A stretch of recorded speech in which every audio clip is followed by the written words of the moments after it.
A $2 billion stadium is rising on the Las Vegas Strip, yet the money behind it doesn't fully add up. Why is there already a funding gap before the doors even open? What is being hidden inside the financing structure? And who is really benefiting from this deal? Because while the project promises long-term growth, another reality is emerging. Public funds are being committed, private risks are being transferred, and the pressure is already building before a single game is played. This is not just a stadium story. It is a structural test of how modern Las Vegas finances expansion. If you want clear, data-driven breakdowns like this, make sure to like, subscribe, and turn on notifications. The Las Vegas Ballpark project, tied to the relocation of the Oakland Athletics, was formally approved in June 2023 when Nevada lawmakers passed a public financing package valued at approximately $380 million. At the time, the total projected cost of the stadium was estimated at around $1.5 billion. The vision was clear: a 30,000-seat Major League Baseball stadium on the Las Vegas Strip, a new anchor for year-round tourism, and a strategic shift to diversify the city beyond gaming into sports-driven revenue. The site selected was the former Tropicana Las Vegas property, a symbolic transition from old Vegas hospitality toward a new generation of entertainment infrastructure. Ownership and development responsibilities were structured around a public-private partnership. The expectation was that private capital, led by the team ownership group, would cover the majority of costs, while public funding would support infrastructure and site preparation. At that moment, the market narrative was optimistic.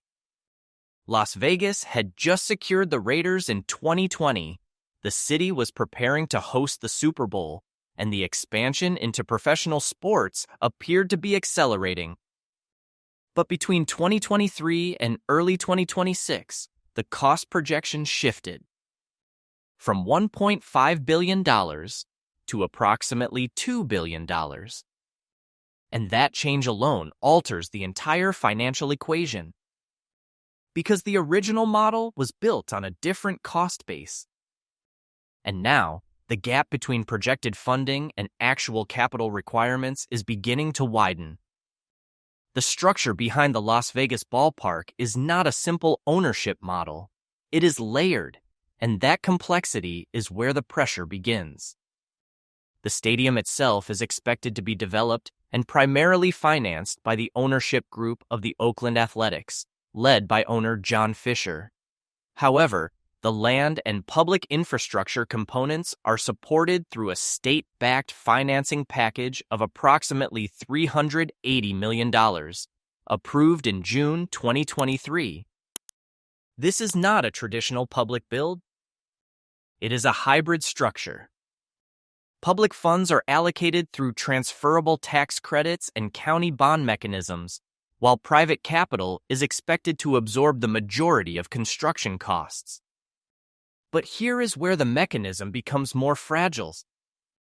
There is no full public guarantee covering cost overruns, which means any increase beyond the initial projection shifts directly onto the private side of the equation. And that is exactly what has happened. As the total cost moved closer to $2 billion, the financing gap expanded. That gap now requires either additional equity, new debt issuance, or renegotiation of terms. Debt, if introduced at scale, brings its own pressure. Higher interest rates in the current environment increase the cost of capital, repayment obligations become fixed, and revenue projections must meet those obligations regardless of market fluctuations. This is the core tension: a project built on growth assumptions, now operating in a higher-cost financial environment. And this is where the structure begins to show stress. The financial signals surrounding the project are already showing divergence. On the surface, Las Vegas remains strong. According to data from the Las Vegas Convention and Visitors Authority, the city recorded approximately 40.8 million visitors in 2025, nearing pre-pandemic levels.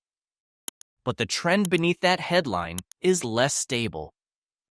In January 2026 alone, visitor volume declined by roughly 2% year over year, falling to around 3.3 million. At the same time, pricing continued to move higher. Average daily room rates on the Strip reached approximately $216, up about 7%. Downtown rates climbed to around $100, increasing by 5%. Yet gaming revenue did not follow that upward pricing trend. The Strip generated approximately $748 million in gaming revenue for the same period, representing an 11% decline. Downtown properties produced about $79 million, down 5%. This creates a mismatch. Higher pricing, but lower gaming yield. And that matters for a project like the A's ballpark. Because its long-term revenue model depends on sustained visitor volume, discretionary spending, and premium pricing across events, hospitality, and surrounding developments. If those inputs begin to weaken, the projections supporting the project become more difficult to sustain. And this is where the numbers stop aligning. This is where the pressure becomes measurable. The project does not fail because of one variable. It tightens because multiple fixed obligations begin to stack at the same time.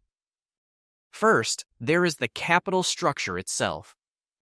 If additional debt is introduced to close the funding gap, that debt carries fixed servicing requirements. In a higher interest rate environment, the cost of borrowing is no longer negligible. It becomes a long-term obligation that must be met regardless of attendance or revenue volatility. Second, there is construction cost inflation. Between 2023 and 2026, material costs, labor rates, and supply chain disruptions have all contributed to upward pressure on total project cost. This is not a temporary spike. It is embedded into the final build. Third, operating leverage. A stadium of this scale carries high fixed operating costs. Maintenance, staffing, utilities, and event operations do not scale down easily. If utilization drops, margins compress quickly.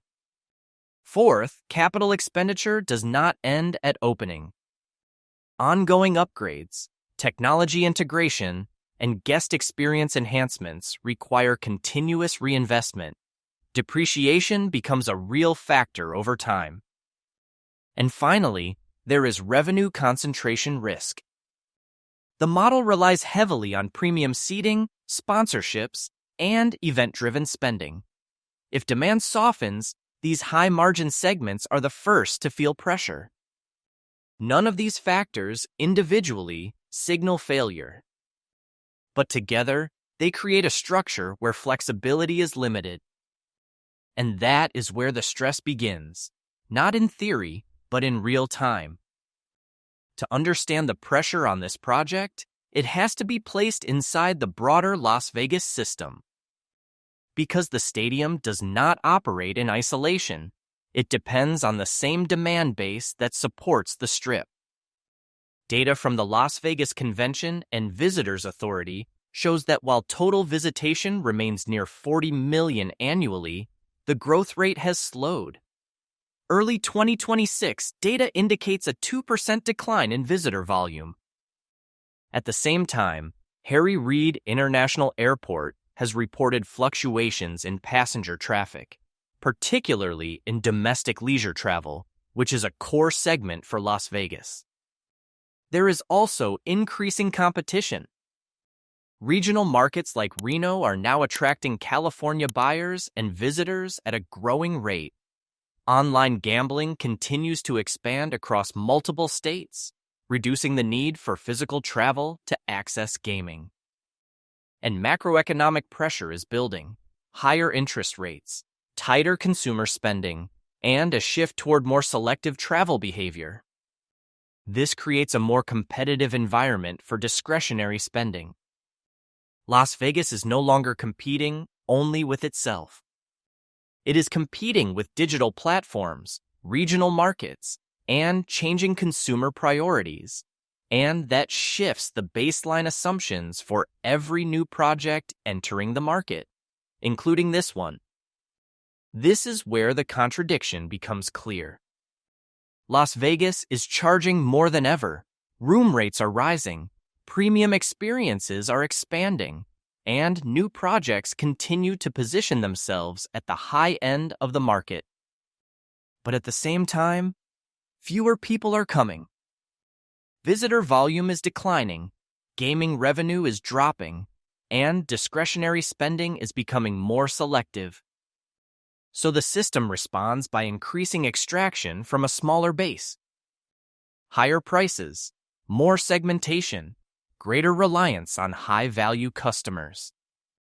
On the surface, this can sustain revenue, but structurally, it creates fragility.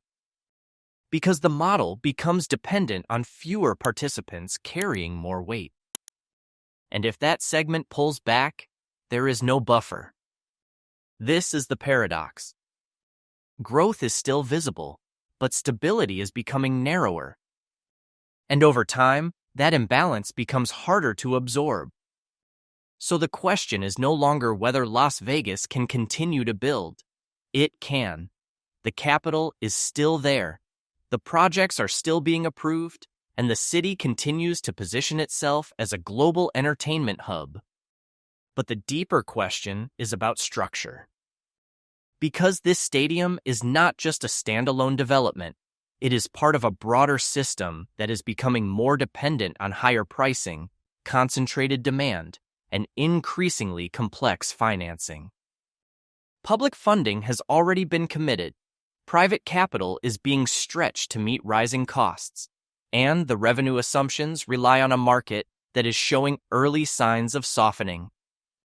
This is not a collapse, but it is a test of whether the modern Las Vegas model, built on premiumization, leverage, and continuous expansion, can sustain itself under tighter conditions, because if the inputs continue to shift, higher costs, softer demand, greater financial obligations, then the outcome is no longer guaranteed. And that is the real question. Not whether this stadium will open, but whether the system supporting it remains stable over the long term. If you found this breakdown useful, make sure to like the video, subscribe to the channel, and turn on notifications for more deep investigations into Las Vegas.